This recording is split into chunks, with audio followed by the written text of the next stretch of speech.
Syukur nakaslem jong unongsan hima.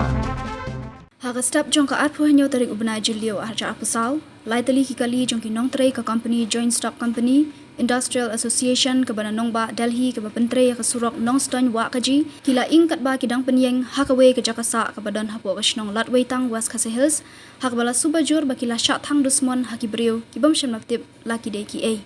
Katgum kajiat hu jong ki manager ketiga company, long bah kapor kumba sau baje jong ka step atpo henyo tarik ubna jilio arja apusau, kila yo sngowi ka jing sawa na ka jing pa jong ki center lock jong ki kali, bat mar kila mi na ki Jakasa hakatiga jaka bat kila yu ka jing kamding jong ki te ki kali. Bat kila le bantam, bat donbok bahadian kat tu kat ni kila la ban penlip no ya ka ding, bat om shim la don ba mensau la no na ka jing julor.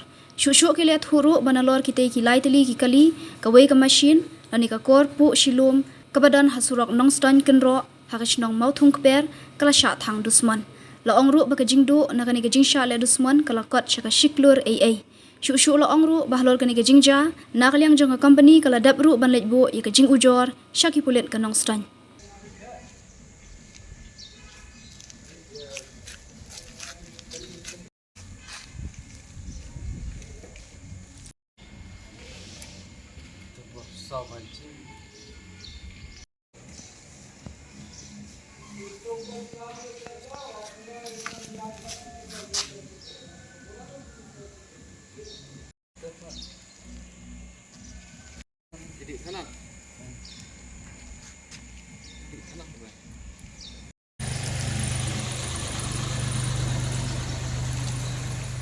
चार बजे के आसपास इसमें आग लगी थी।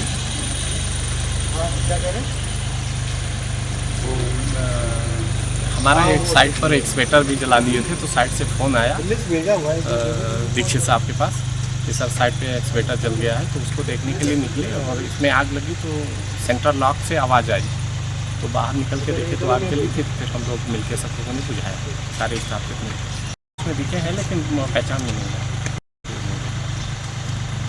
आग लग गई थी तो जलते हुए देखा गया। साइड में भी सुना है मशीन। हाँ, साइड में एक मशीन जला। कौन सा मशीन? तो एक्सवेटर है जो मिट्टी कटिंग का काम करता है, बड़ा मशीन। पूरा डैमेज हो गया? हाँ, डैमेज। ये लॉस टोटल कितना सब है, लगभग कितना हो गया लॉस? ये तो 1 करोड़ के ऊपर का लॉस होगा। और इसकी वजह से यहाँ जब घर में घुस के लोगों ने इस टाइप से किया तो स्टाफ भी डर गए, लोग छोड़ के जा रहे हैं, भाग रहे हैं। कोई वॉचमैन नहीं था? नहीं, यहाँ तो गेट बंद रहता था, वैसा कोई वॉचमैन नहीं था।